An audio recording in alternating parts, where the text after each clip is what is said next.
problema pequeño. ¿Qué pasó? No, tranquilas. No, es que normalmente a las 7 más o menos el sonido de la mezquita cerca de mi casa es tan fuerte y no puedo hablar. Entonces tenemos que esperar un poco para empezar. Está bien, la gente a veces se conecta tarde igual. Sí. Y entonces voy a tocar unas canciones. Perfecto, aquí estaremos.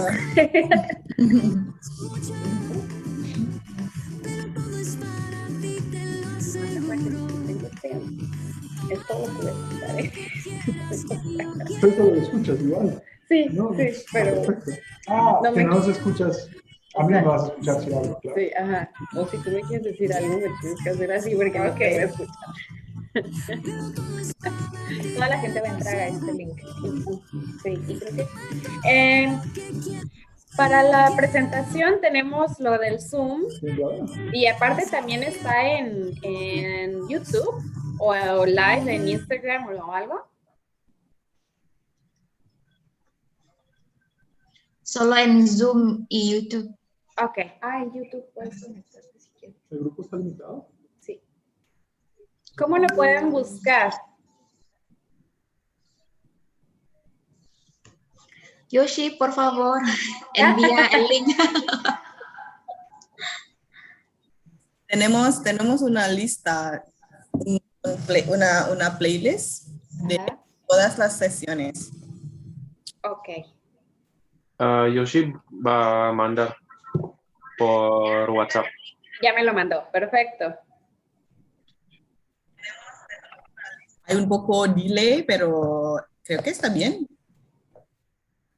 Todo el mundo puede participar y hacer preguntas también desde YouTube. Ok. No hay problema.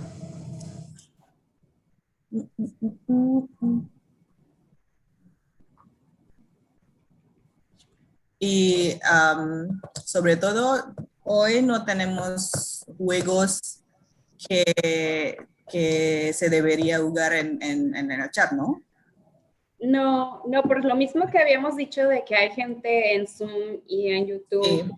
Entonces era como un poquito más complicado. Entonces la idea de la trivia y que nos etiqueten y todo eso, yo creo que ya con eso está perfecto. Vale. Perfecto. ¿Dónde está mi?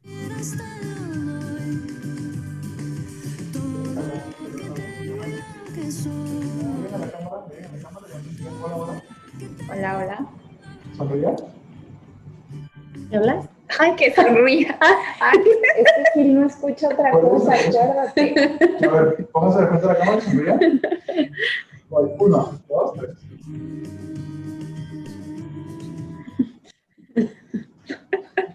Y Hola, yo Sonia, yang baru pada de repente escuché algo así como me están hablando. Sí, se me olvida que esa Gil es una grosera, no nos hace caso. aja kayaknya. Hola a todos. Halo semuanya. Makan diri nih kayaknya. Hola Selena.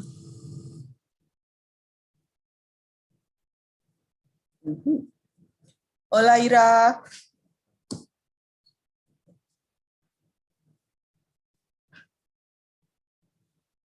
Hola, buenas tardes, Naufal. Nah, baru deh muncul semua. Oke, sensus penduduk lagi. Tapi kalau dari kemarin udah aku sensus, mungkin nggak usah lagi ya. Teman-teman dari mana nih asalnya? Siapa tahu ada yang udah pindah kan dari hari Senin kemarin. Selena belum pindah. Oke. Surabaya.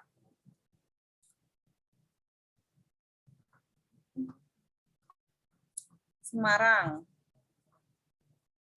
Gilda y Patty, tenemos personas de toda Indonesia, toda Indonesia. Ay, excelente. ¡Qué emoción! Ojalá les guste.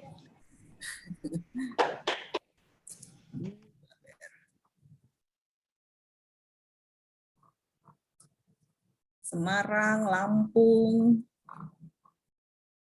Where, Chicas, where in Indonesia have you visited so far? Been anywhere exotic? Oh yeah. Yes. Patty, she just went somewhere very special last weekend. Yeah, last Where? weekend I went to Bukit Lawang in Sumatra. Yeah, to see the orangutan at Gunung Leuser Park, National Park. It was amazing. Nice. I haven't been there. Yeah. I haven't visited my relatives in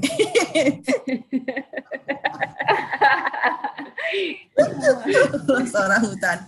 Pero why am I trying to speak Spanish? Did you meet any orangutan, or did you get to see them like from far away? Yeah, no, we did a 2-day, 1-night trekking in the jungle, and I was able to see 5 orangutan, only 5 in 2 days, walking around the jungle and staying in the jungle for 1 night. So it was very wild. It was a good adventure. Yes. Wow. I mean, you guys have an amazing country. Amazing. But do you know the word orangutan is actually it's bahasa Indonesia? Yeah, I know. People from the forest, right? Yeah. I didn't know that. You didn't? Well, you learned something new today. Orangutan means people from the forest. Utan is forest.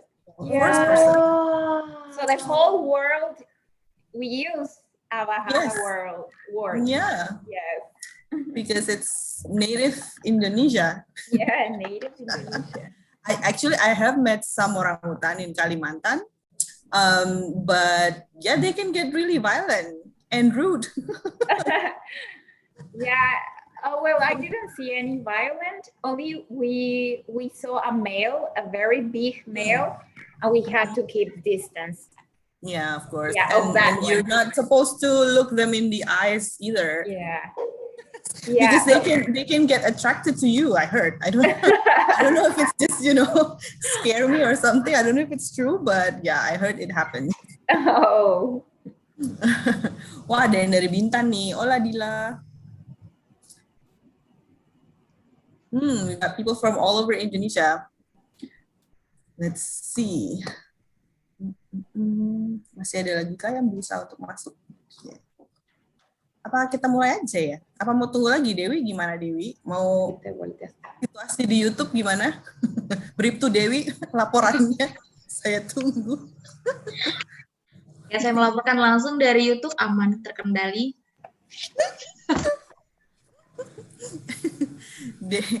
Someone actually live near Bukit Lawang. Hola, Fauzia. Really? Yeah. Mira. There's Patricia. as well. Yeah, hi Sumetan. I was there last week. Amazing. Wow, nice.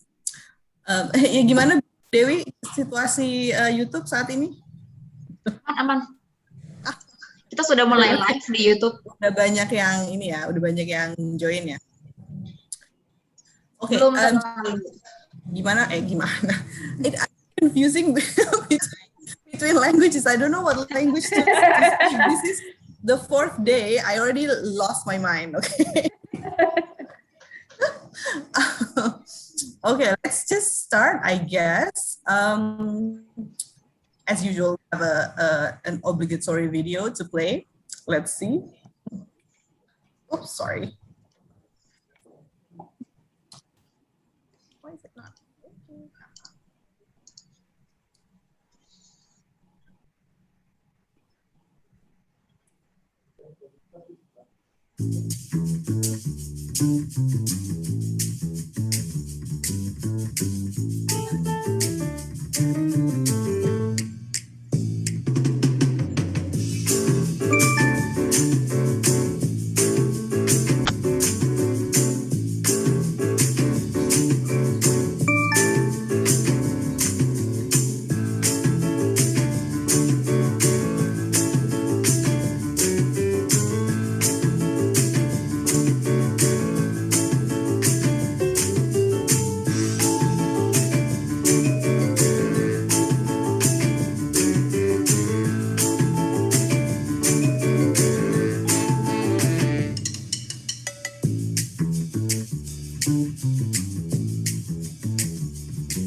Hispanistas. Welcome to the 4th day of Hispanic Week 2021.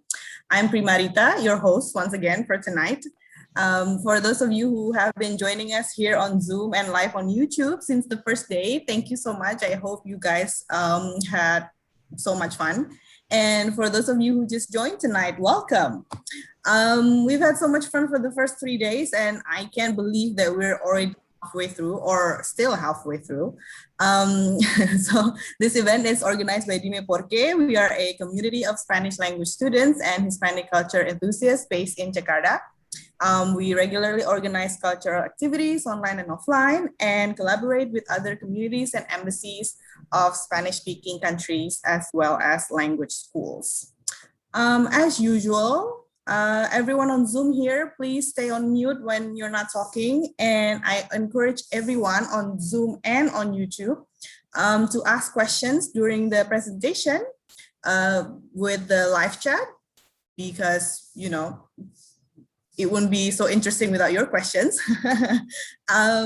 Yeah, so you can ask in any language. You can ask in Bahasa Indonesia, English, or Spanish. So don't be shy, okay?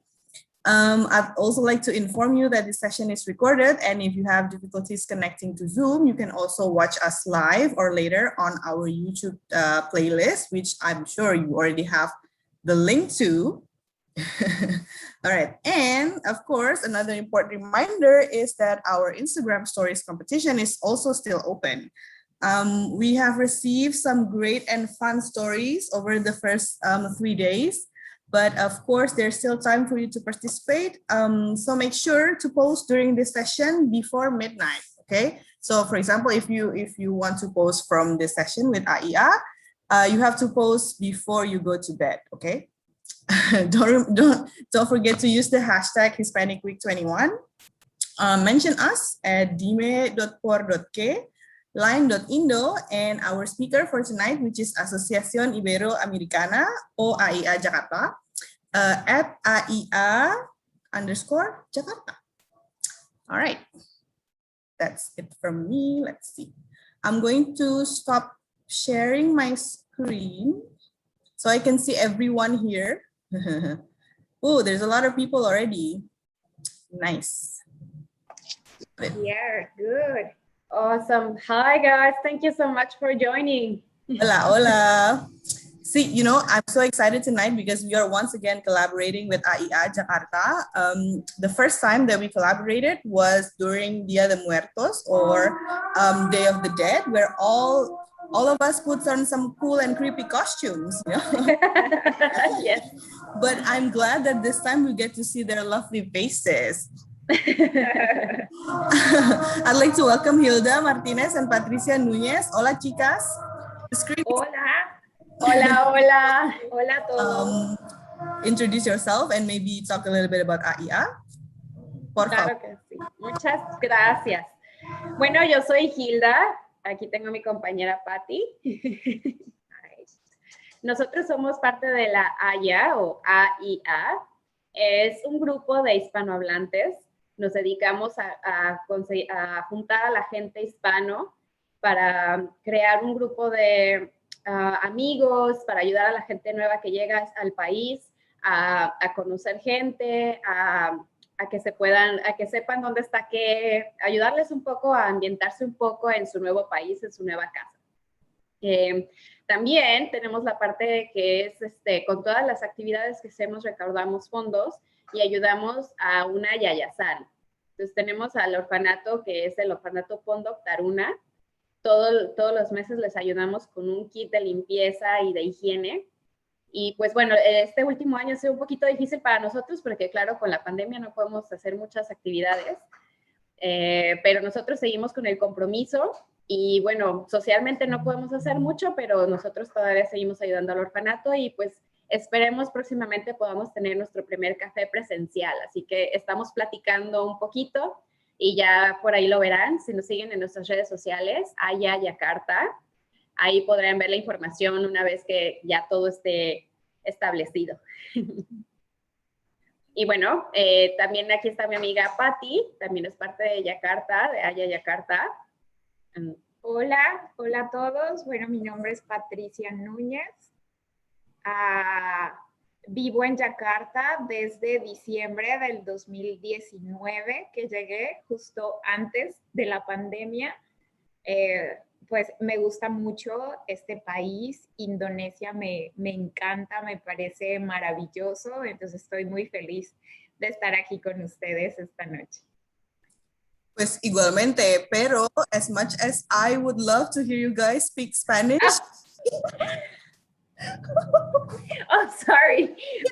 I hope we can get some translation because I'm so sorry. Okay, sorry. Here we go again. Just really quickly, here we go again. So we you have to repeat all that, but in English. Yeah, I didn't even think. Oh, sorry, guys. I'm sorry. So we're part of AIA or AIA, and it's a group for Hispanic people. So what we do really is to get people together. So when they get into Indonesia, they can they know some people, they can make some friends, and also we help them to get through the new place. So it's like you can go and buy this thing in here, you buy these things in there, and here is a Mexican place, etc., etc. So in that matter, that's the social part. And also we help a yayasan called Pondok Taruna. So with all the activities that we have, we get some, we collect donations. And with this, we can help the Pondok Taruna. We get them hygiene and cleaning products every month, for example. So the last year has been difficult because we can't do many things. So obviously there is no money, or compromise and or help is still there. We're still helping. And maybe, hopefully next month, we can do our first coffee morning face-to-face. So not in Zoom, nothing like that. If you follow us in our social media, AIA Jakarta, then you can see in there the events that we will be having in the next few months. But we are still talking about it, but you'll see it in there. Okay, so I introduce myself again? Yes, please. Okay. Well, my name is Patricia Nuñez. I've been living here in Jakarta since December 2019, just before the pandemic. Well, I am very happy to be in this country. I love Indonesia. I've been traveling in Indonesia. And I am very happy to be with you guys tonight. Okay, I will ask you some questions before you start your presentation. What do you think is similar between Indonesia and Mexico that you see? I don't know, food, well, maybe not food because we're going to talk about food, but like maybe the people or I don't know, the weather. Well, it's different. I always compare Jakarta specifically with Mexico City. I think they are very, very similar. Traffic. The traffic, yes. Minus the motorcycles, but yes, traffic. Because in Mexico, you don't have that many motorcycles. No, it's not really a thing. Yeah, I guess it's our special character here in Jakarta. Yeah, definitely, yes. So, are you guys ready to present your content for today? It's very exciting. We're talking about food. I hope everyone is hungry and has some snacks around, and so that we can enjoy the presentation. You can start sharing your screen, I guess. Okay, perfect. So just give us 1 sec, guys, and share screen.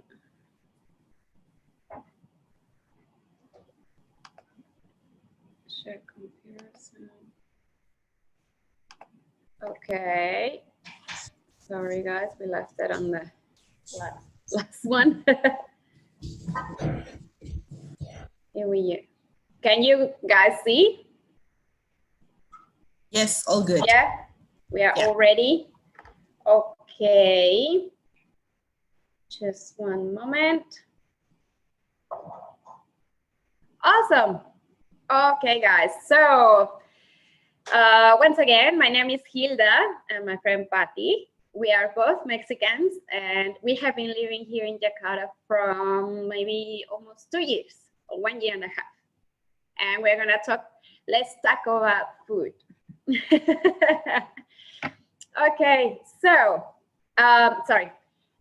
so you can understand a little bit more about the talk that we are having today. We are gonna show you really quickly a video so you have an idea about how Mexican food looks like, because we'll talk about it, but let's have a look at this video and then we can continue with some explanations, okay? Here we go. Si tu desayuno habitual es un triste cereal con leche, lo siento por ti, mijo.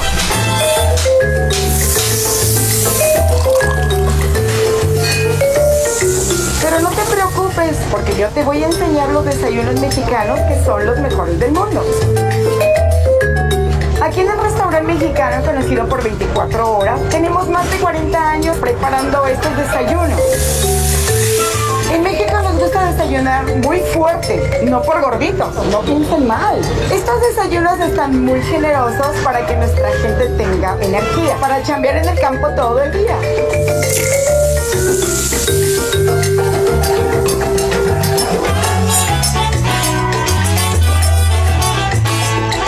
Hoy les voy a presumir estos excelentes huevos rancheros. Es un platillo típico campesino por excelencia. Esta es la barrita de energía de nuestra gente. ¡Qué granola, ni qué mensadas, ni qué nada! Parece una exquisitez y realmente lo es. Pero no se confundan, son ingredientes muy humildes. Desde los frijolitos, y los huevos, y el chicharrón, que es de piel de cerdo. Y cómo no, la tortilla y los chilaquiles, que los hacemos con las tortillas que sobraron ayer.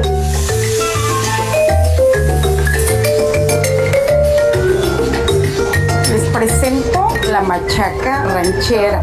Este platillo típico es de Sonora, ahí lo preparan dorada en el sol. ¿Qué tan listos somos que queremos que nos ayude a la naturaleza a secarla para no cocinar? La comida de machaca seca es para vaqueros, ¿no? Es la tradición, pero aquí lo hacemos regularmente con carne deshebrada.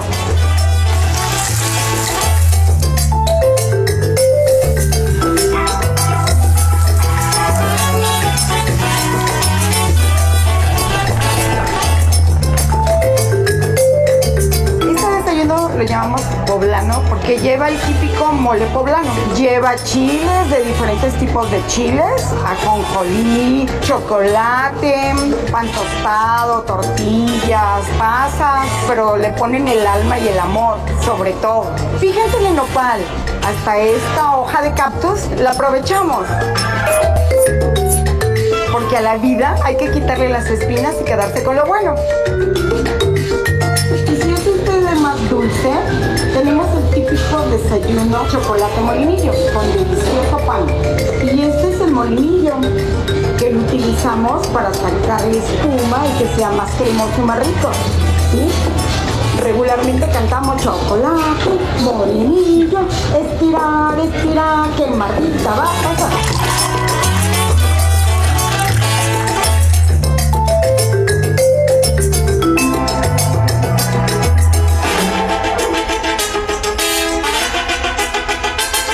Buen provecho, los esperamos.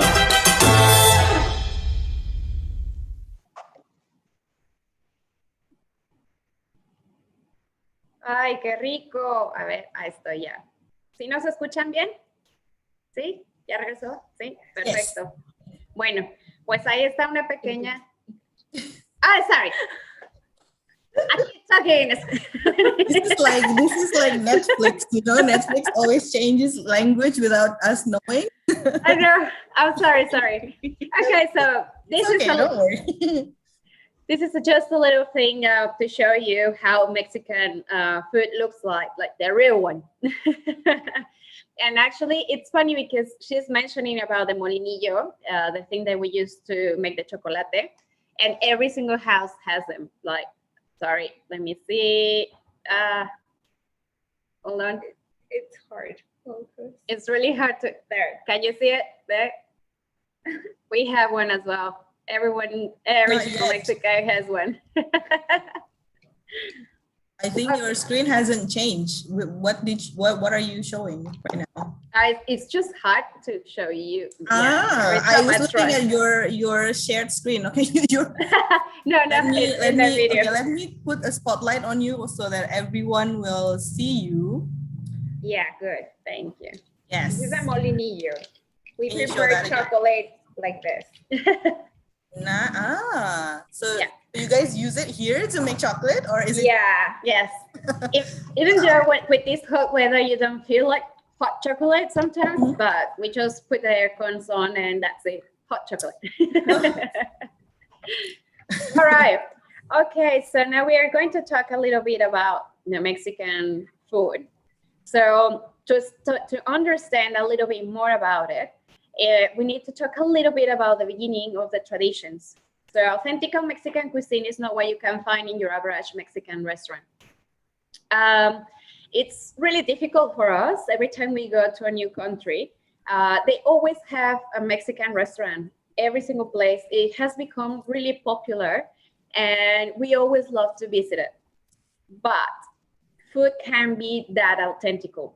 It's really, really hard, and we understand because it's hard to get all the ingredients to make the food in every country, and it's very limited. For example, here in Indonesia, it's very, very limited, and the amount of dishes that we can make are like tiny. There are very, very few comparing with all the amount that we can do if we were in Mexico. So we work with what we have, and I bet the restaurants, they do the same thing, but it's not authentical. If you want authentic Mexican food, go to Mexico and you're gonna love it, I promise. So we must first understand where it comes from and how it has changed. We have in here from the pre-Hispanic ingredients. So we have the pre-Hispanic people, their diet of the Mexican pre-Hispanic culture. It was based on dishes of corn with chili, pepper. Sorry, just 1 second. Okay, yeah. With chili peppers and herbs, usually complemented with beans, tomatoes, or nopales. I'm gonna explain you a little bit more about what is a nopal later. They also included the vanilla, tomatillos or tomatillo, avocado, guava, papaya, zapote, mamey, pineapple, jicama, pumpkin sweet potato, peanuts, achiote, which is a type of paste, and they use it for the tacos al pastor, the famous tacos al pastor. They use that paste for the marinated. So you can find it in Jakarta, sorry. Huitlacoche, turkey, and fish. So these are some of the pre-Hispanic ingredients that it comes from the Aztecs, from like way, way, way behind. So did you know there are 220 types of corn, which 64 of them are Mexican and 54 of those are native. So corn has been one of like the base of the Mexican food. Obviously, we have pretty much everything with tortillas, and also we make a lot of things with the corn. So as you can see in the photo, there are many different colors and types and sizes. And the most common one is the white corn. So you usually find, for example, in here, the yellow one, which is a bit sweeter. It's actually sweet, and the white corn is not that sweet. So we eat it with, we put some cream and cheese and chili, obviously. We just mix it all together and we eat it. It's really, really good. And it's the one that we use for the tortillas, more common, because we have blue corn tortillas, we have many different types. So corn is pretty much the base of the Mexican food. And actually there was even like a god, the god of the corn. It was that important. So that's one thing. Huitlacoche or Huitlacoche. The right way to pronounce that is Huitlacoche with H, but I have found, I have sometimes like some tins of it, and it's they write it Huitlacoche with C. So you might find it with, if you look for it, try it with the C as well, because most of the tins, it's right, they read it with C, I don't know why. So the Huitlacoche, it's a fungus that it grows in the corn. So you can see like in the photo in the middle, it's like this black think that it looks horrible and you will think I'm gonna throw the corn away.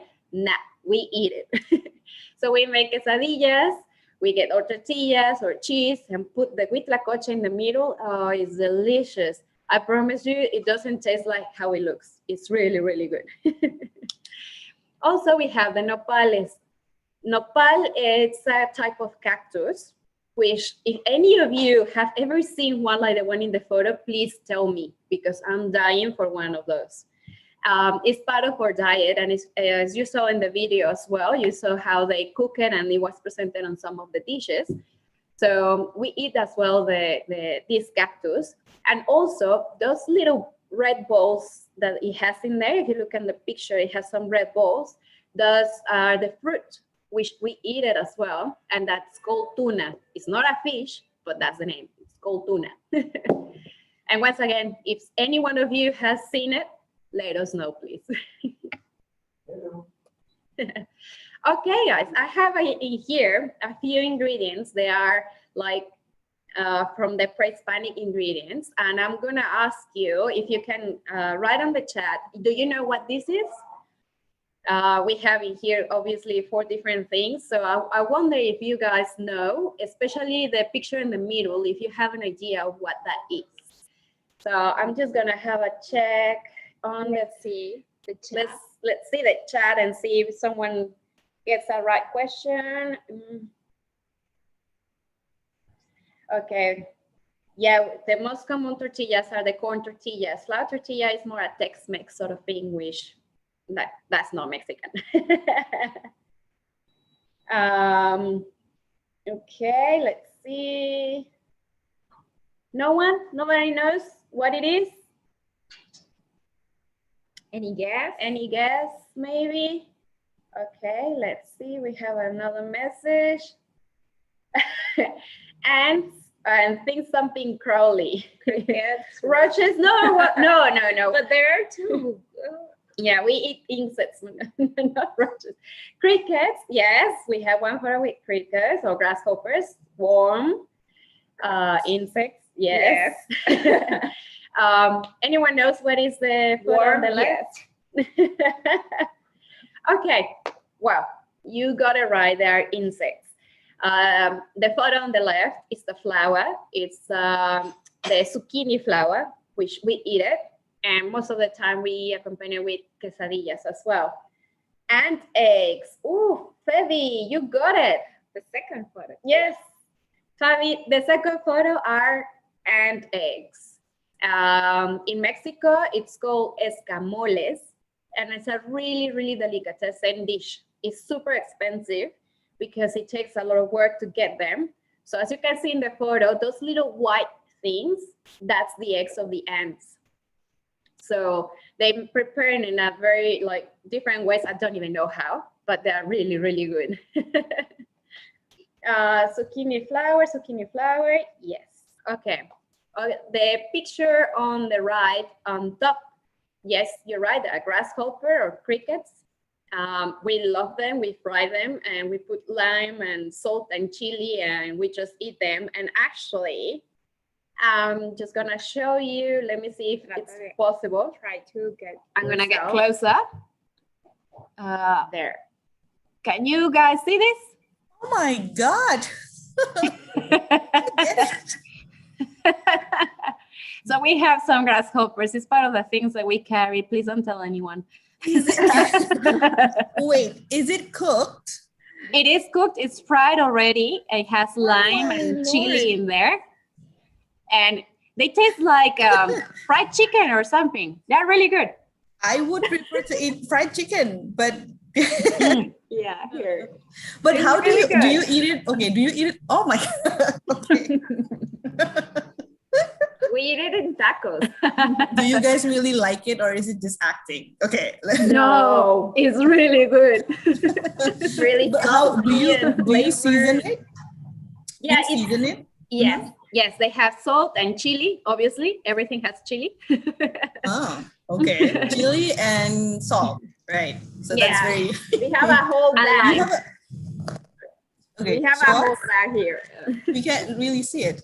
We can really. Oh, sorry. You we need to get very, very close. No, wait. No. It's so Close hard the to try word. to get all the things on the camera. Because it's illegal, probably. Zoom wouldn't All right, let don't it tell start. anyone, please. Don't tell anyone. It doesn't hurt This anyone. is live on YouTube, girls. Yes. The whole world will know. We got them in here. We Okay, fried them I'm in curious. here. So do you eat it as a snack, right? So you don't Yes. eat it with rice, or you can maybe put it in a taco. Yes. So sometimes we eat it in a taco, or we can just eat it like chips, just like that. Yes, good. Okay. Well, and obviously, and the last photo, they are warm. They are maguey worm, which maguey is a type of cactus as well. It's the one that gives us the tequila and the mezcal, which are two different alcoholic beverages. And they sometimes have these little worms, and we also eat them.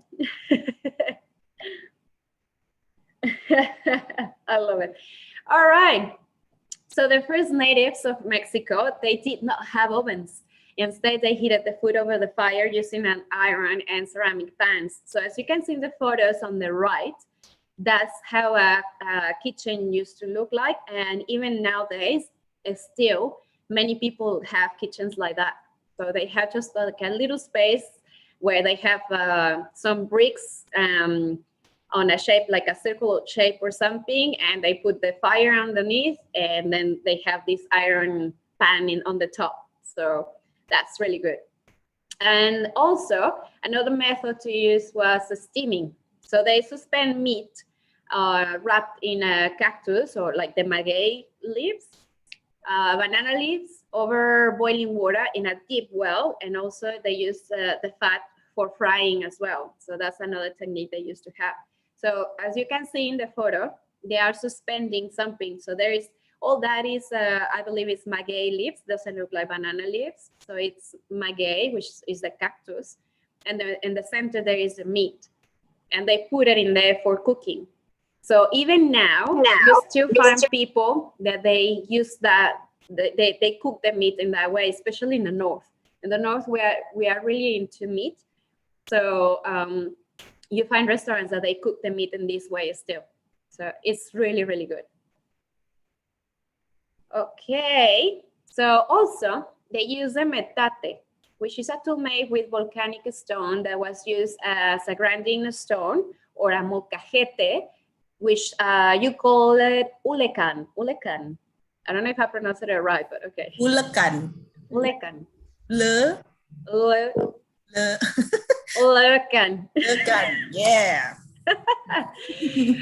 Okay, so this one is smaller than the metate, and it was used as a mortar to grind and crush ingredients in the molcajete. So it could be made of stone, wood, ceramic, or marble. So as you can see in the photo on the top, that's the metate, which is bigger. And in there, what they have is some corn, and they just grind it until the lady got the even dough for making tortillas. And the one below is more similar to the ulecan, and is used for making the sauces and everything. So we still use it. I have one at home. So that's part of the pre-Hispanic utensils that they left us, and we still use. So now we have the colonial era, when the Spanish came to Mexico. So for the second decade of the 16th century, the Spanish invasion also meant the arrival of the great diversities of animals, such as cattle, chickens, goats, sheep, and pigs. And not only that, because rice, wheat, oats, olive oil, wine, almonds also arrived with them. So we had already like a big diversity of ingredients and things to work with, and then the Spanish come and they give us even more to work with. So I just wanted to tell you that, however, we should not mistake that this is a complete fusion. There is some restaurants, as you know, there are some restaurants that they say like Mexican Japanese fusion, for example, is one of the most common ones. Peruvian with etc. etc. So it's not a fusion because they are Spanish. They didn't alter Mexican food. They brought ingredients that only exponentiated the potential. So the Mexican cuisine that developed through this exchange is really complex, and part of the reasons why it's one of the greatest cuisines in the world. It's amazing the amount of ingredients that we use and the diversity of dishes that we have with fish and chicken and meat and baby, etc. So that's one of the things. And now I'm just gonna let my friend Patty to continue with some fun facts about the Mexican cuisine. Hi guys. Okay, then now we are going to learn a little bit about some fun facts, interesting things about our cuisine. So did you know that in 2010, Mexican cuisine was declared by the United Nations as an intangible cultural heritage of humanity? You know, there are two types of cultural heritage, the tangible and the intangible. The tangible is like archaeological places, pyramids, but the intangible is like things that you can't touch. For example, the mariachi or the Day of the Dead season. So this means that the UN is committed to protect and preserve Mexico's culinary traditions for posterity. So the next generations will be able to enjoy these traditions. So another fun fact is, did you know that there are 2 worldwide ingredients well known that were a gift from Mexico to the world? The first one is the vanilla. The vanilla was discovered by the Totonacas culture, and they used to call it chanat, which means black flower. You know, the vanilla is a type of orchid, so it's a flower. And it was in the 19th century that the French took the flower to Madagascar, and then it was spread all over the world. And the second one is the lovely and delicious chocolate, the cacao. The cacao, Aztecs used to call it chocolate. That's where the word chocolate or chocolate came from the Aztec world, the Nahuatl world chocolate. Then Aztecs believed that the cacao was given to them by their gods, was given to them by their gods, and only high elite members of society were able to taste these ingredients. Mayans also enjoy the taste of chocolate in a hot beverage or cold beverage, but they also use it as use the cacao beans as currency to buy things. So it was very precious for them as well. So these are 2 gifts from Mexico to the world.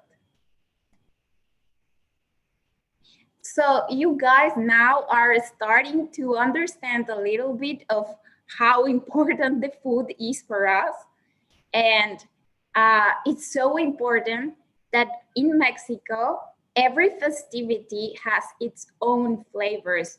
So the center of every Mexican holiday is the food, and is where all the families get together and we prepare lots of food and we share with our loved ones. And that happens through all the year.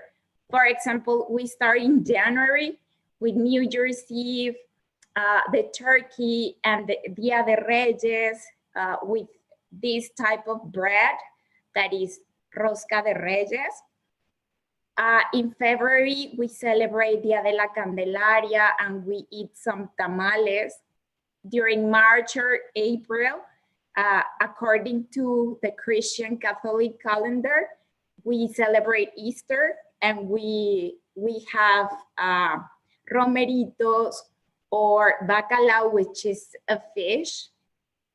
And then sadly, we have no holidays during May to August, But on September, we have one of the most important holidays in Mexico, which is the Independence Day on September 15th. And during that date, almost every restaurant is adjusting their menu to have a lot of Mexican typical food, like this one in the top, that is chile en nogada or enchiladas. Then in October, November is the Day of the Dead season, and we have the pan de muerto bread, which is a sweet bread with orange flavor, and almost all panaderias in Mexico, panaderias is bakery, sell this type of bread specifically only during October and November, because we use this bread in the offers for the Day of the Dead.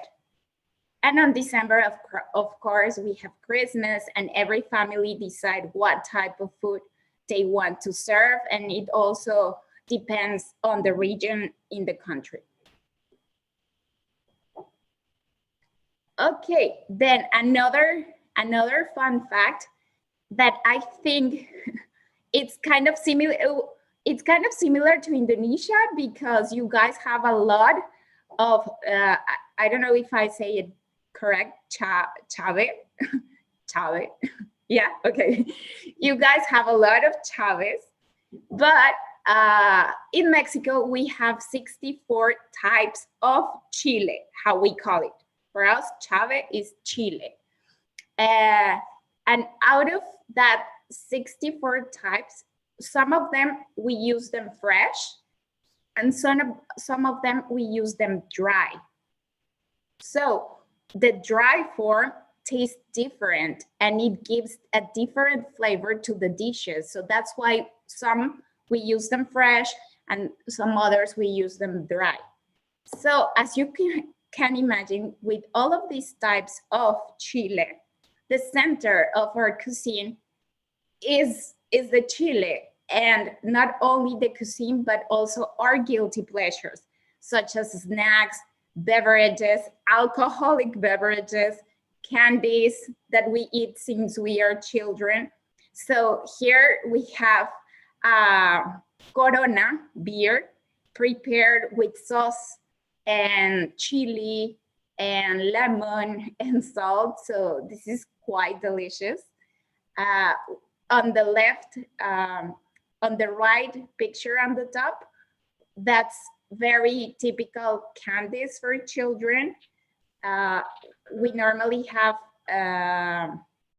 ice cream with chili, or fruit with powder, with chili powder as well.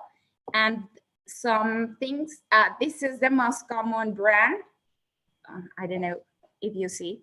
This is well known. Every Mexican household here in Indonesia will bring one of this for sure, because we can't live without this. This is tajin. It's chili powder prepared with lemon and salt. Wait, is it powder or is it sauce? No, it's a powder. It's powder. Yeah, I don't know. I can almost smell it from here. Yeah, it's kind of, I don't know if you can see. Wow, here we have bon chabe. Yeah, this is powder. So for example, the fruit in the picture, in the photo, all has tajin, all has this chili powder. And we have something similar to the kerupuk. Kerupuk? Yeah. Perfecto, kerupuk. Okay, kerupuk. We have something similar to kerupuk, and we eat that snack with sauce and chili powder as well. So everything we need the chili to have this flavor. Just like Indonesians. Yeah, and that is something similar. Sama-sama. Okay, and another thing, as in Indonesia, is that street food is the best food in Mexico. So here in Indonesia, I guess the street food is the best as well. We need to be careful where to eat the street food and to make it safe so we don't get sick, as it's the same in Mexico. But we also have some high-end cuisine because of this complexity in the gastronomy. So we have high-end cuisine. For example, there's a Mexican restaurant that is called Pujol by Chef Enrique Olvera. Is located in Mexico City and is ranked number 12 into the world's 50 best restaurants. And in 2019, won the award of best restaurant in North America. Also, there are 6 Mexican chefs with Michelin stars around the world. And in 2019, according to Atlas ranking published by Forbes, Mexican tacos al pastor got the first place as the best dish in the world. We can see here a picture of the Mexican tacos al pastor. And this is a very, very common dish in Mexico. The places where we can find this dish are called taquerias. And taquerias are only open during the evenings and until late morning, because people after a big party, there's nothing better than go to a taqueria and have tacos al pastor after a good party. It's a hangover food. Hangover food then gives you a lot of energy for starting the day without sleeping.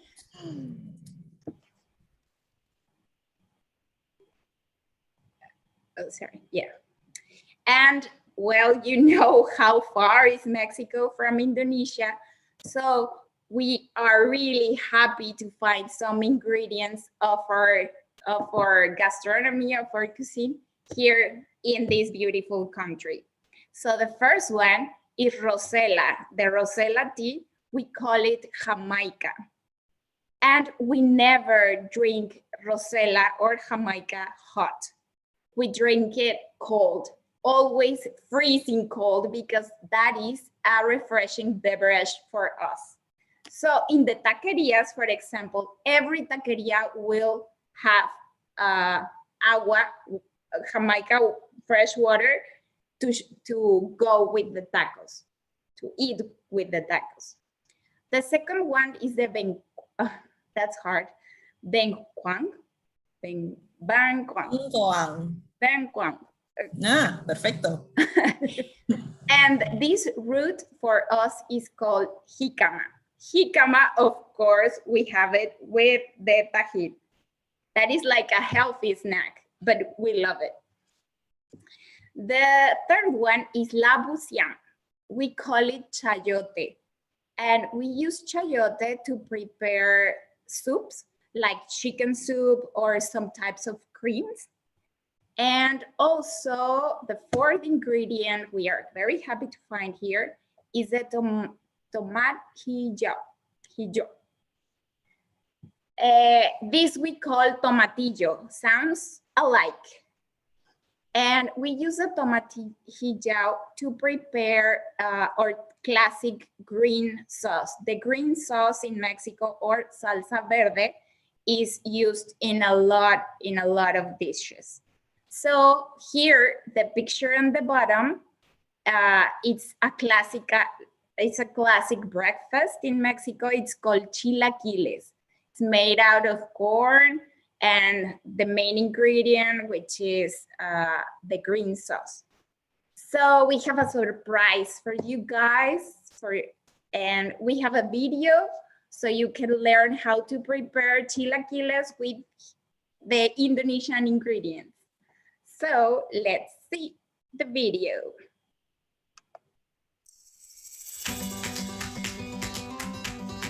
Hi guys! Today we're going to teach you how to make chilaquiles. Okay, now we are going to show you first the ingredients that you're going to need. Everything you can find it in here in the supermarket. Is super easy and anyone can make it, okay? So just pay attention and here we go. First, Gilda or Patty? coriander or cilantro. Yeah. The video is not very smooth. I think you have to share and with optimize for a video clip. There's an option there. Okay, hold on.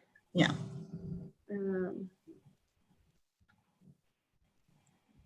Here, optimize. Yeah. Sorry.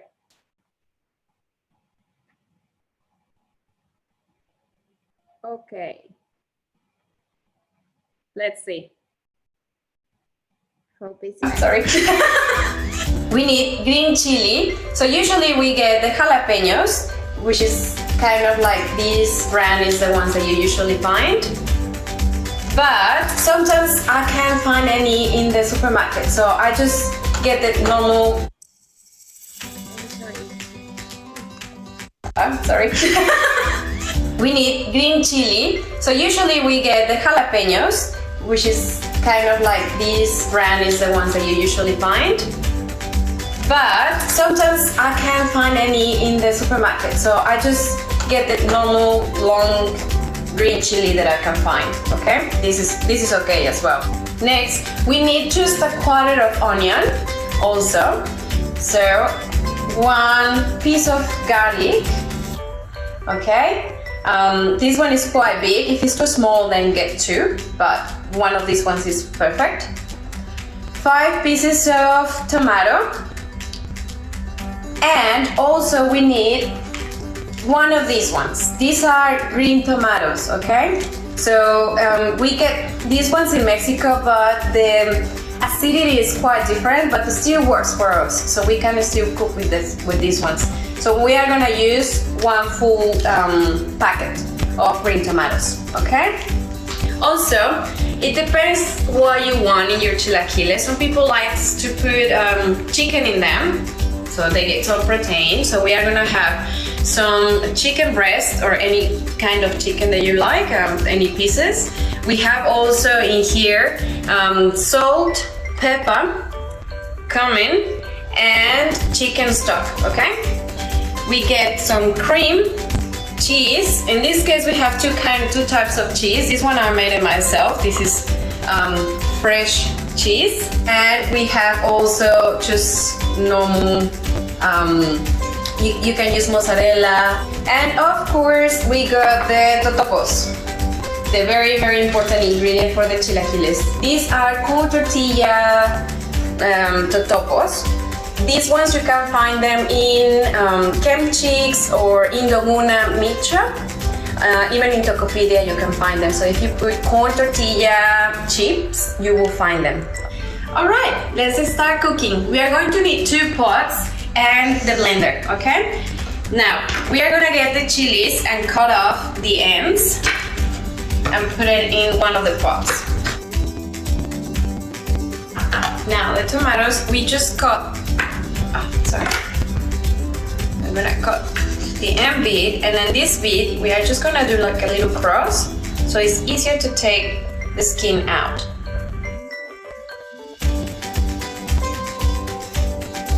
I'm gonna grab all our green tomatoes that we previously washed from the packet and just put it, and put it in here. Now we are just going to pour some mura, enough to cover it up.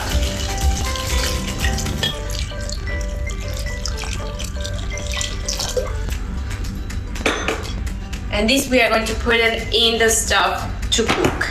Now in the second pot, in here we are just going to put the chicken. Just a little bit of salt, so it gets a little bit of flavor. And some purified water.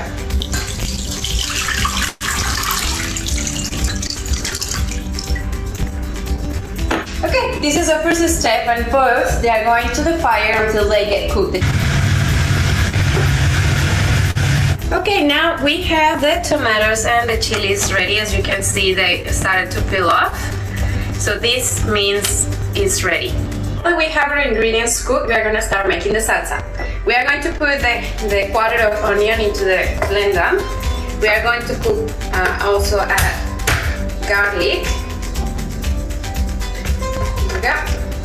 And now we are going to add the things that we cooked previously. Now be careful that you don't get the red tomatoes skin. Now we are also going to add a little bit of the chicken water that we have in here. This is gonna give a nice flavor to the sauce. Not too much, otherwise your sauce is gonna end up really thin, really watery. Now we have in here the cumin, so we are going to put some of it. Ground pepper, just some pinch of salt, and also a little bit of the chicken stock. So this one, just make sure that you see about the flavor and start tasting it. So just chop it up roughly and add it on into it.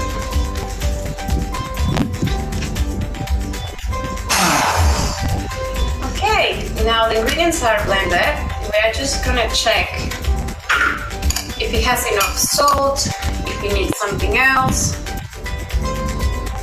So this is the texture that you want. It's not too liquid and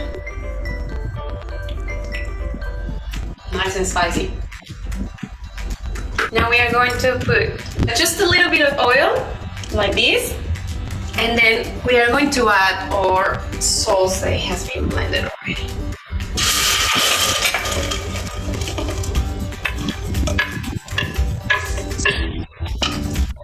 And we are going to let it rest so it heats up the sauce, and then we are going to prepare the chicken. Okay, so in here I have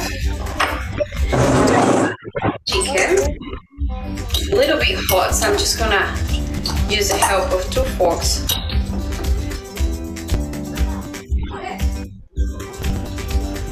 We have a chicken ready.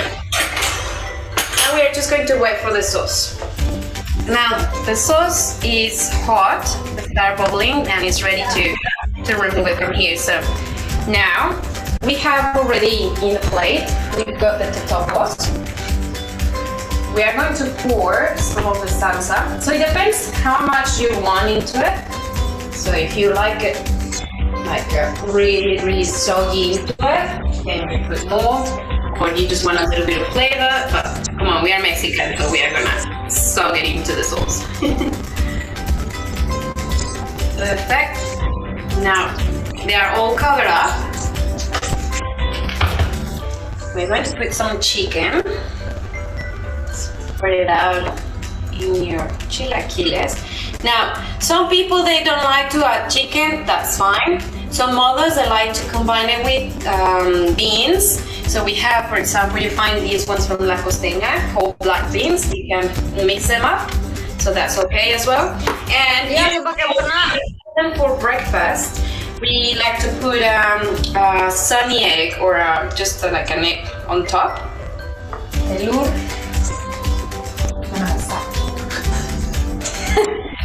Pardon, I'm sorry, my Indonesian is really bad. I'm just gonna put some cream on top. Here you go.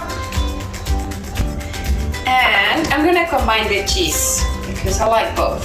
So I'm just gonna put a little bit of this one and a little bit of the fresh one.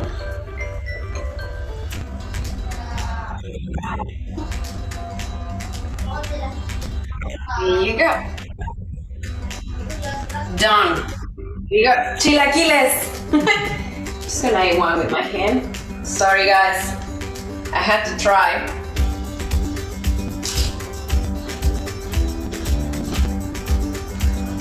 Delicious. I hope you enjoy. How is it, guys? Bagus! Bagus! Bagus. Bagus atau enak? Wow.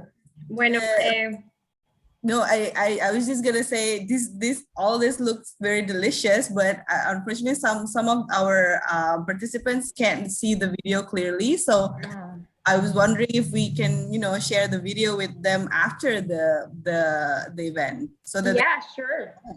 Yes, we can actually send you the video. Maybe you can put it like yeah, or YouTube. Yeah, YouTube. Yes, and then yes, make you guys famous. But yes, definitely we can do that. The chilaquiles, well, I know it's maybe something that with this you feel hungry, but if you make it, please also tag AIA Jakarta, so we know that you made them and that you saw the recipe, etc., etc. So it'd be really nice to see some people making some chilaquiles. Okay, so really quickly, before I go to the next part, I was reading some of the few comments in here. The first question is, what's B1? I saw that they said, do you guys eat B1? But I don't know what you mean B1 with that. Also, someone asked if we prefer chocolate Ibarra or Abuelita, which are two famous brands. Ibarra. We prefer Ibarra because that's the actual Mexican one, actually. So Abuelita, chocolate Abuelita is not Mexican, Ibarra it is, and we also like better the flavor.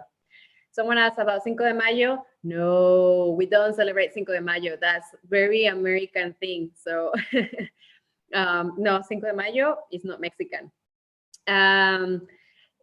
Indonesian food similar of taste to the Mexican food? Not really, but we eat a lot of chili like you. Difference is the chilies in Mexico, they hit you like in the stomach sort of thing, and the chili here hits you in the mouth. But not really, other than chili, not so much. And someone also asked if it's weird for us to make juice with avocados. Yeah, no, we eat it in salads and like even with the chilaquiles, you can put some avocados on top of that, but not a juice, sorry. And someone else says the benjuan, sorry, my pronunciation. If they didn't know it was Mexican, no, we're not saying it's Mexican. We say that we have it in Mexico, and it's really nice that we find it in here as well. Who knows where it came from, but yeah, it's something that we eat a lot in Mexico, that's all. So that's just some of the quick questions that I saw. And well, we are just going to continue really quickly. In Mexico, we have different regions. In this case, we divided in 3. I'm from the place called Durango, so maybe you can see it somewhere in there in the map. Underneath of the word northern, it's a little state with a heart shape, actually has a heart shape. So that's where I'm from. And Patty, she's from Toluca, which is in the center of Mexico. And can you find it? Can you see it? Yeah. So that's Durango in there. So that's my city. And that's Patty's city. So we are very like far away from each other.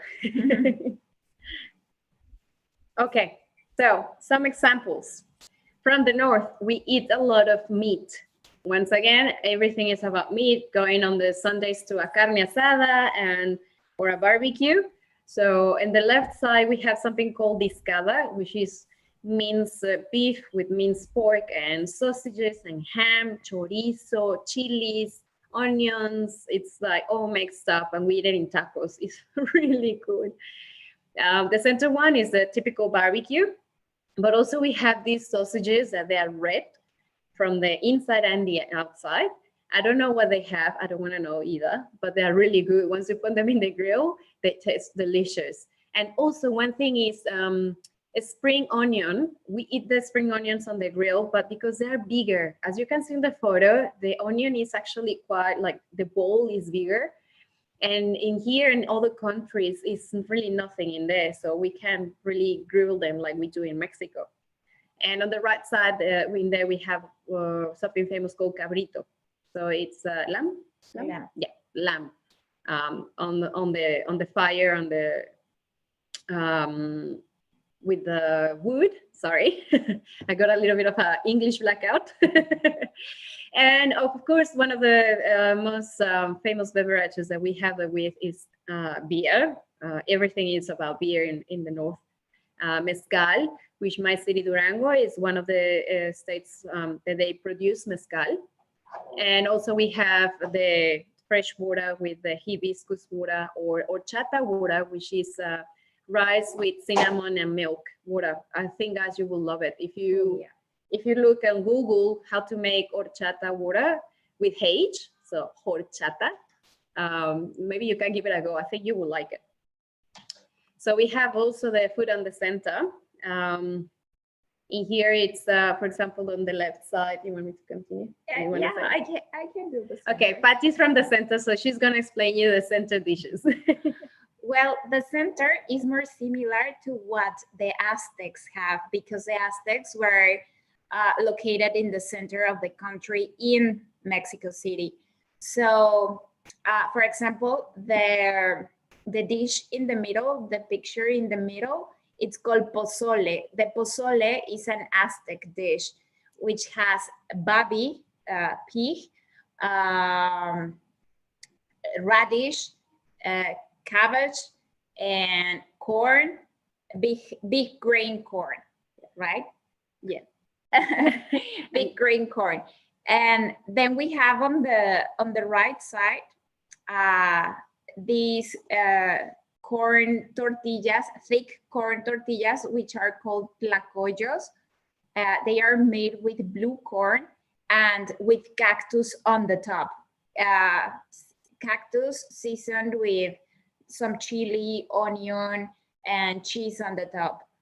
And the first dish on the left side, it's called chile en nogada. The chile en nogada is a mixture between the chili of the pre-Hispanic people and the ingredients that Spanish brought to the country when they colonized.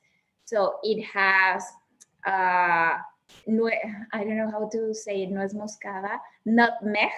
Yeah, it has nutmeg on the cream, and it's a chili filled with babi. No, it's not babi, with beef. Yeah, and all these dishes we have them with fresh water, hibiscus or horchata, with some this on the bottom is called pulque. Is like milk from agave. Pulque transforms into tequila, but way far in a process. This is like the basic milk of the tequila, and this, of course, is the tequila itself. So these are the most common beverages that we have in the center of the country with these dishes. Yes, and as this question in there exactly about pozole. So pozole, it can have chicken or pork, it's okay. And actually we have like white pozole, green pozole, or red pozole. So the difference is the chilies that you use.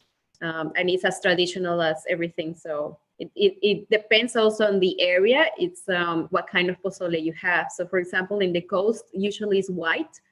And for example, the north usually is red, for example. So it's as traditional as, it doesn't matter in any presentation. And it can even be vegetarian. So, okay, so now we have the south dishes. We have on the left side, we have mole. Mole is one of the most Asian dishes as well that we have in Mexico. It's made with 50 plus spices. So it has many different kinds of chilies and spices and chocolate. And there are many different kinds of mole as well. Yellow, black, green, etc., etc., etc. The one on the middle, it's something called tlayuda, as I like to call it, Mexican pizza, because that's basically what it is. It's a massive corn tortilla on the center and with all the traditional ingredients on the top. So that's mostly from the state of Oaxaca. If you ever want to go to Mexico to eat, go to Oaxaca. I think that's the best place that you can do. And the last one on the right, that's something called peje lagarto, which is a type of fish. and they eat it on the, like they put it on the coal on the grill, and yeah, with some sauces and stuff. I personally have never tried it, but it's really famous on the south. And also they have they combine it with mezcal, because Oaxaca is another state where they produce mezcal. Obviously the fresh water, as we mentioned it before, is part of the basics in our houses, really, and the beer. So this is it for the different areas about Mexico. And we have also, you know what's a panaderia, guys? Does anyone know what's a panaderia? Yeah, I said it earlier. Yes, we mentioned it before. Yes, okay, thank you, Megan. So in here we have a little jug, because the Mexican bread is really colorful and full of flavors, and we have so many diversities of bread. And comparing with like a French patisseries, well, it's not that posh, but it's delicious anyway. So how many of you guys have tried Mexican bread? Actually, I have seen sometimes in here people, they sold pan de muerto, which it was for Day of the Dead celebrations. So I don't know if any of you guys had the luck to find this place and someone that was selling bread. Yeah, me, I was selling pan de muerto. Well, I was baking it last year. Okay, Edwin said he tasted pastiletos. Okay, that's nice. That's nice. Yeah, we like the meme as well. It's pretty good, huh? It's a good comparison. Both are really good, but different ways, you know? So this is about the Mexican sweet bread. And I'm pretty sure we are kind of similar on this one, and I know you're gonna love it. And well, also another of the questions that we have in the chat is about authentic Mexican food in Jakarta. So we are leaving you in here the details of Taco Libre by Mexican chef Gerardo Milan. So he has the best tacos in town. So you can follow them on their social media. I'm pretty sure that after talking so much about Mexican food, you're gonna get hungry and you want some Mexican food. Believe me, we were doing this and we were so hungry. So if you want, just follow them on their social media, order some tacos. They have also desserts, and they do caterings as well. So if you ever want to have a party with Mexican food, well, just contact Taco Libre or Gerardo. And guys, this is it for our presentation right now. So we hope you really, really enjoy it and that you learn a little bit. We hope we didn't bore you either. We get really passionate about our food. And sometimes we don't realize how much we talk about it. So but we really hope you enjoy, and we will leave the link for the chilaquiles. And please don't forget to tag us when you make them. Perfecto, muchas gracias, chicas. Qué interesante, qué hambre. Oke, teman-teman, mungkin tadi ada beberapa pertanyaan yang mungkin belum terjawab ya. We have some questions from YouTube. Okay, let me just share my screen. Can you stop? Yes. Let's stop share. Perfect. It's all yours. All right. Let me see. Yeah, so we have a question from YouTube. It's from Yute. She is asking what ice cream flavors go really well with chili powder, because she would like to try it. Apparently she's a chili aficionada. The mango one. Yeah, yes. Mango is one of the best with chili. I don't know, Gil, do you have another? Lemon. Have you girls tried rujak? No. What's that? Okay, one day we are going to take you out to eat everything. Yes. Okay. Yes, please. To eat rujak. Rujak is basically cut fruits. We have mango, we have papaya, we have bengkoang as well. Okay. And then we dip it in salt and cabe powder. And coconut and nut sauce, not coconut. Wow, that sounds delicious. Yes, Very guys, spicy. please Yeah. take us for a eating round somewhere. We would love it. I mean, Yeah, me too. I think we will go on a culinary tour in Jakarta someday. yes. So just really quickly about the ice cream is in here, most of the ice creams are really creamy. So the ones that we have with chili are the ones that you call them more sorbet, which is made with water. So Yeah, that's the only difference. Yeah, not the milk ones. Yeah, so sorbet tastes more like fruit. So it's actually very similar to rujak. Dia mau bertanya teman-teman di Zoom atau di YouTube, someone wants Mexican food recipe. Apalagi? Oke, kalau nggak ada pertanyaan lagi nih, aku mau move on ke quiz selanjutnya. I think, there's more on YouTube. Let me see.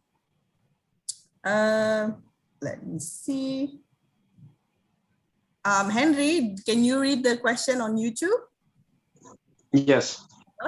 Tengo una pregunta.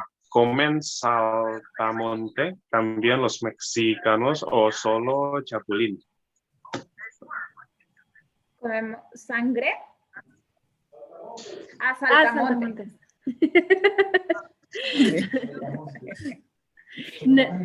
No, just the grasshoppers. Yes, no, the other one is way too big. No. Yeah. Okay.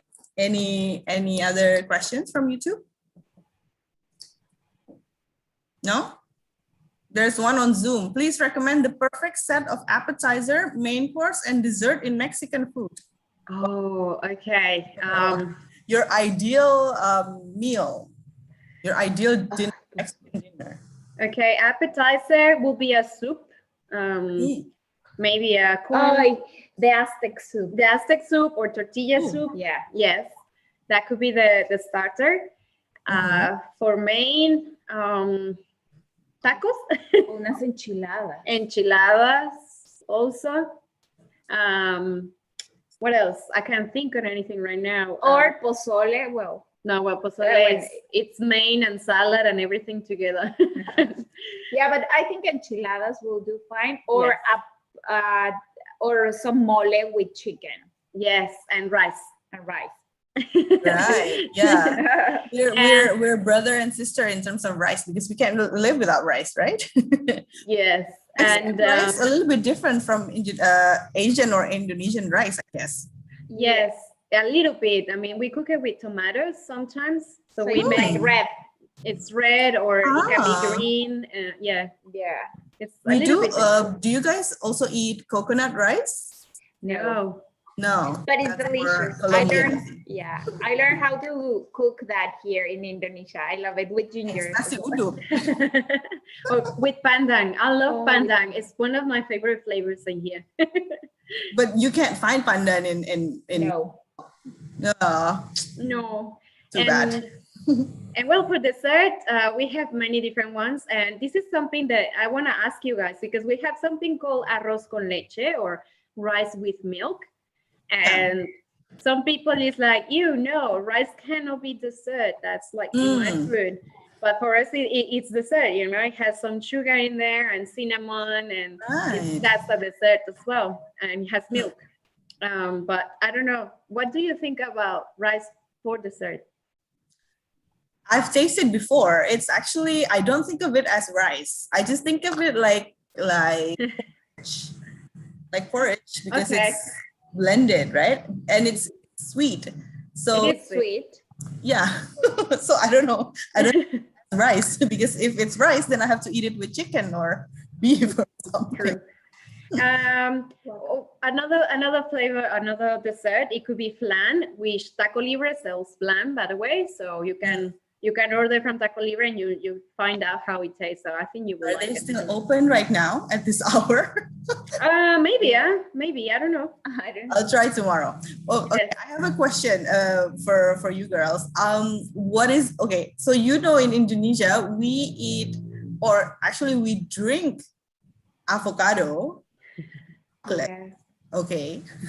Chocolate is Mexican, and avocado, you do have avocado in Mexican. And when they meet, when they're joined together, it's wonderful. So have you tried those? No. I tried, for example, the ice cream. There's also some ice cream in here, and it's a combination of avocado and chocolate. You find that in the supermarket, and I actually like it. And there is some cities in Mexico that they make ice cream with the most weird flavors. And I've tried, like, they have avocado, they have mole, which is like, that's not a dessert, but it actually tastes good. I don't know how they make it and how it works, but as it is, I know that you guys, you have it like a juice, and that's like we put it. Yeah, I don't know. Like we can put it in a smoothie with something else. You know, you put some berries and avocado in there. That's fine, but just an avocado juice. Yeah, no. No, and we use It's it a for must, you spicy guys. sauce. I mean, if you can eat ice cream with chili, then avocado and chocolate are not so bad. Yeah, they're not bad. Well, yeah. Avocado for us is more like a salty companion. Yes. It's avocado with salt or chili, but never sweet. Yeah, it's not usually. No. We will take you to an avocado juice place. We can give it a go. Why not? We can give it a try. Yes. Someone in the chat asked about guacamole. How do you actually eat guacamole? With something else, or is it actually a side dish, or how do you eat guacamole in Mexico? That's correct. It could be a dipping sauce, which we have with the totopos, with the corn tortilla, small corn tortilla fried. And we prepare it with lemon. It's avocado, lemon, onion, tomato, chopped onion, and salt, chopped chili as well. And you can put a little bit of mayo, and it gives it like a creamy texture. Guacamole and mayonnaise? Yes, Yeah. just a little bit, Wow. not too much, just a little bit. I almost would like to try that. Yeah. So if I get a blessing from a Mexican to do that, I will do that. Yes, you can do that. But yeah, it is kind of like the Mexican hummus. Think about it like that. Yeah. So I have a question from YouTube again. It's from Ian, and this is very interesting because Taco Bell recently opened in Jakarta. So a lot of people, well, by the look on your face, Yeah, I haven't been to Taco already. Is it Mexican? It's Tex-Mex. So What is Tex-Mex and what is Mexican food then? What's the So, for example, Taco Bell, they are very famous for their hard-shell tacos, which, I mean, I'm not saying that it doesn't taste good, but it's not Mexican. Yeah. Because we don't have such a thing as hard-shell tacos. That's something that Tex-Mex is, because we are so close to the U.S., the Mexicans, they live around the border. They make the restaurants, and you can find a lot of Mexican food on the border, and there's really good. But they also have this mixture where they have like the Mexican with the American taste. So they have the hard shell tacos, or even nachos are Tex-Mex.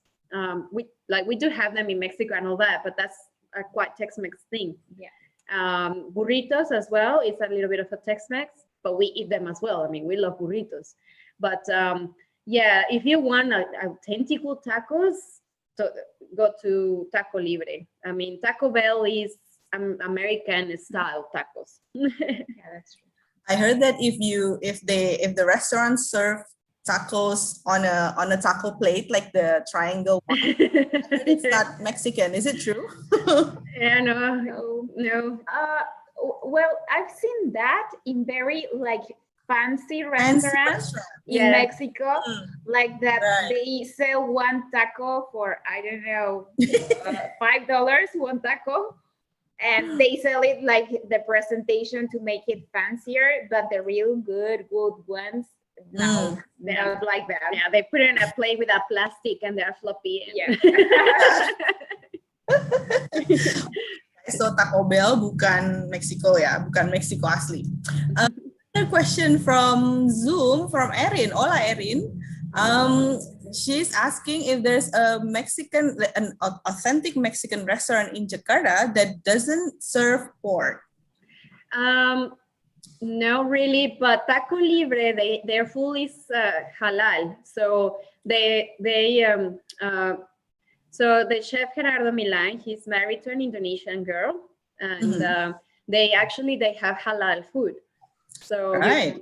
if you are interested on that, you want tacos and all that, and you're worried about being halal, he gets halal meat. Awesome. Next one from YouTube. Is Mexican food big on spices and herbs? Like Indonesia, we use a lot of herbs for one dish. Is it the same in Mexico? Yes. And herbs, the local herbs, I guess.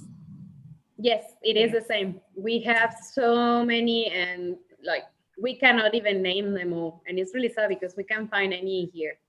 Yeah, for example, one Mexican herb that we normally use and we can't find it anywhere in the world, almost, it's epazote.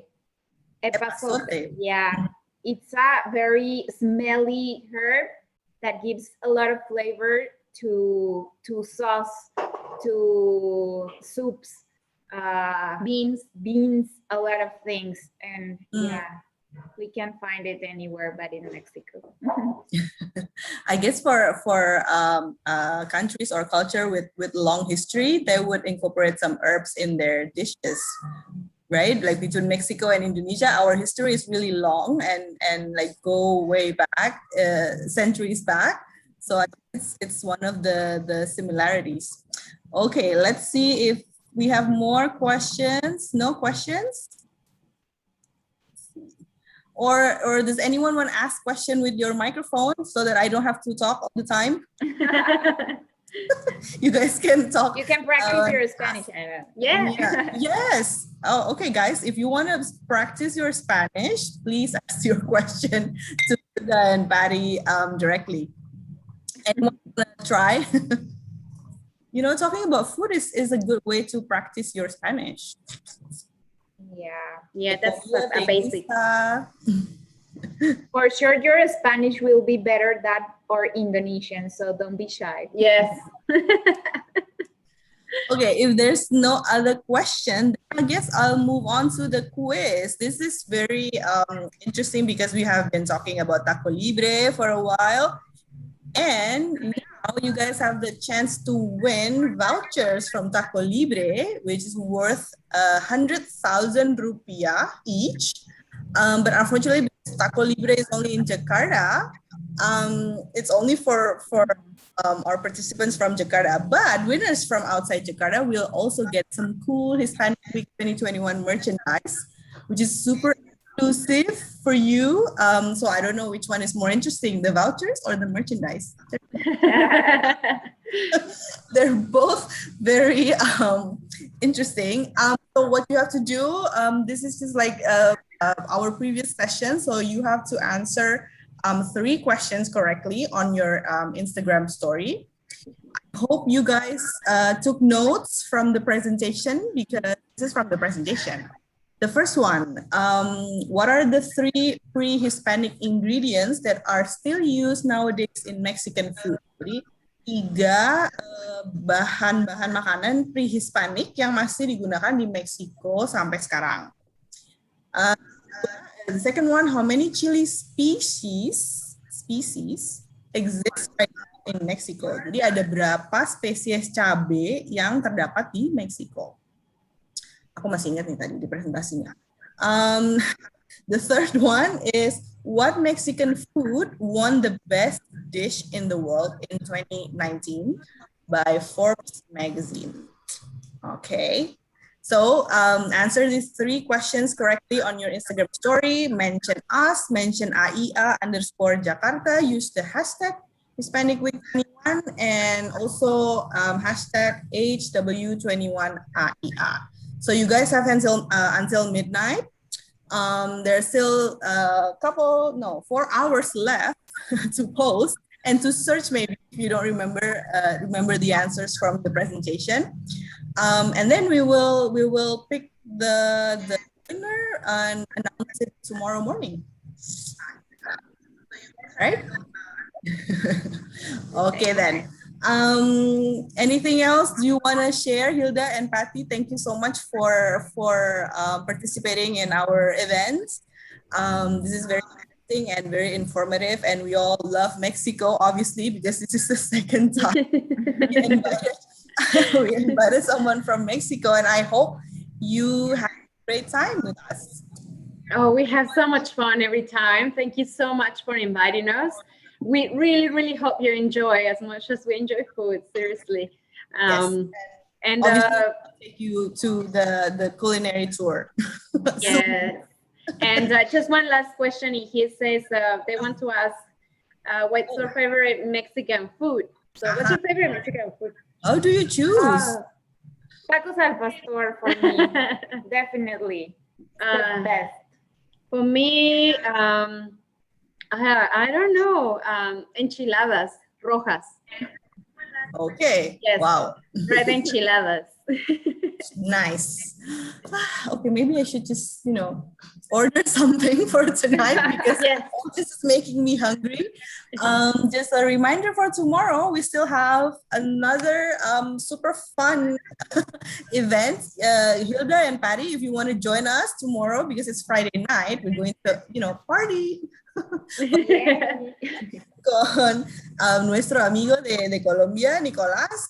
We're going to not talk, we're going to listen to some reggaeton, because I heard there are so many types of reggaeton. Okay, so not just Maluma Baby, there's other people. Wow. Definitely gonna join. Yes. We will send you the link and we'll see you there. All right. Definitely, yes. Thank you so much for everyone who has participated in this session. I hope you had a good time, and I will see you tomorrow. Buenas gracias y adiós. Gracias. Adiós. Ciao, ciao.